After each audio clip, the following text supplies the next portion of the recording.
আমাৰ ঘৰৰ অৱস্থা চাওক ৰাইজ, এয়া দেখিছেনে? ভিতৰত পানী ইমানমান। বৰষুণ দিছে, কেঁচি মাৰিবৰ কাৰণে সেই ইয়াত থোৱা আছিলে যে, সেইটো কাৰণে চাওক কিমান দেখিছে, গোটেই ভিতৰত পানী ডুঙা ডুঙা। এফালে চাব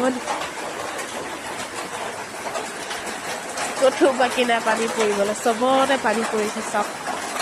যেন তেনে অকল মানুহকেইটা বিচনাখনহে বাচি আছে আৰু, নহ'লে চবতে পানী পৰিছে চাওক। এই কেঁচিটো ঢালিবৰ কাৰণে গোটেই টিং আঁতৰাই থোৱা হৈছে যে, কেঁচিকেইটা ঢালিবৰ কাৰণে এইখন গোটেই আমাৰ ঘৰ খেলেলেং বেলেং হৈ আছে, য'তে ত'তে কাপোৰ কানি আছে মানে আৰু। এইয়া ল'ৰাক চাওক, মোৰ পেটৰ ওপৰত বহি লৈ সি ফোন চলায়, দেখিছেনে? এনেদৰে বহি থাকে সি মোৰ পেটৰ ওপৰত, তাৰপিছত মন গ'লে মানে লাহেকৈ পৰি দিব মোক। এয়া চাওক কি ধুনীয়াকৈ শুই দিছে, দেখিছেনে?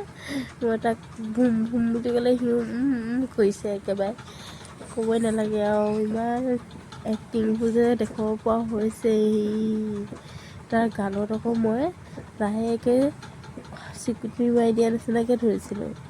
চাব দেই, এয়া মই এনেকৈ চিকুটি কৰি দিছিলোঁ নহয়, তাৰপিছত সিও একেবাৰে নিজকে নিজে কৰি লৈছে, চাব আকৌ। যিটোকে কৰোঁ মানে সেয়া দেখিছে কি ধুনীয়াকৈ সিও কৰি দেখুৱাইছে মোক। চব কি ধুনীয়াকৈ ফুলি আছে, কি ধুনীয়া লাগিছে ন ৰাইজ, দেখিছেনে?